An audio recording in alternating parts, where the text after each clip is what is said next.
More than 240 years ago, our founders wrote words that have echoed through the ages. They declared these truths to be self-evident, that we are, each of us, endowed by our Creator with certain unalienable rights, and that among these are life, liberty, and the pursuit of happiness. 45 years ago, the Supreme Court of the United States turned its back on the unalienable right to life. But in that moment, our movement began.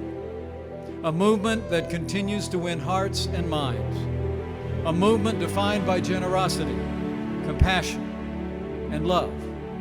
And a movement that 1 year ago inaugurated the most pro-life president in American history, President Donald Trump.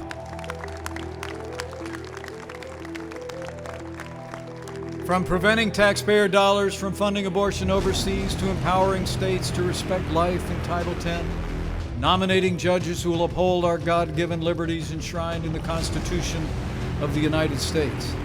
This president has been a tireless defender of life and conscience in America. And today, President Trump will do even more to defend the most vulnerable in our society.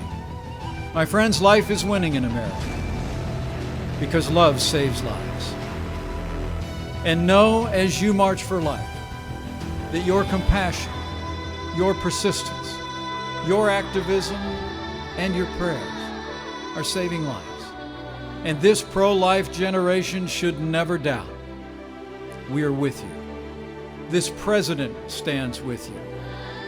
And he who said, "Before I formed you in the womb, I knew you," is with you as well. And I believe with all of my heart, with your continued dedication and compassion, with pro-life majorities in the Congress, with President Donald Trump in this White House, and with God's help, we will restore the sanctity of life to the center of American law.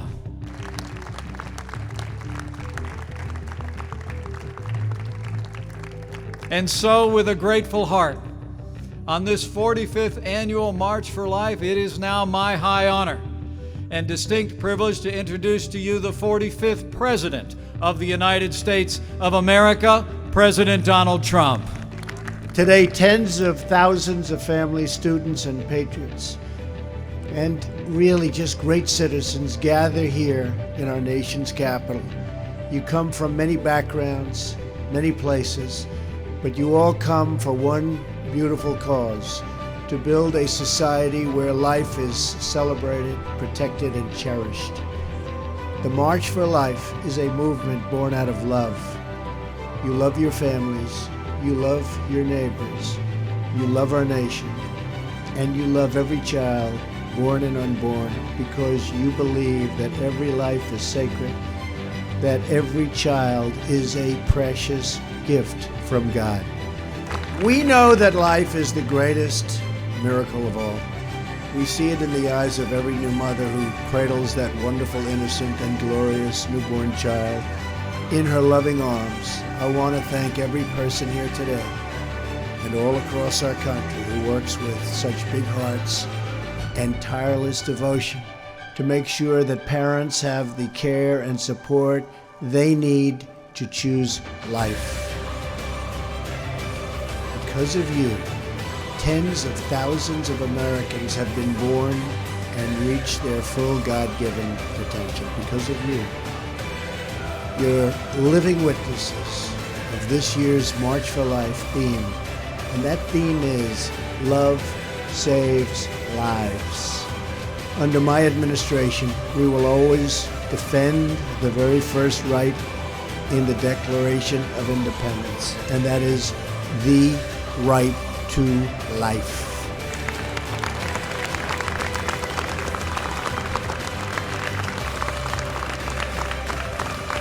We are protecting the sanctity of life and the family as the foundation of our society.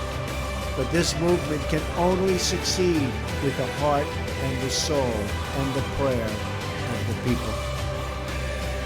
That hope is the true gift of this incredible movement that brings us together today. It is the gift of friendship, the gift of mentorship, and a gift of encouragement, love, and support. Those are beautiful words, and those are beautiful gifts. And most importantly of all, it is the gift of life itself. That is why we march. That is why we pray. And that is why we declare that America's future will be filled with goodness, peace, joy, dignity, and life for every child of God. Thank you to the March for Life, special, special people, and we are with you all the way. May God bless you, and may God bless America. Thank you. Thank you.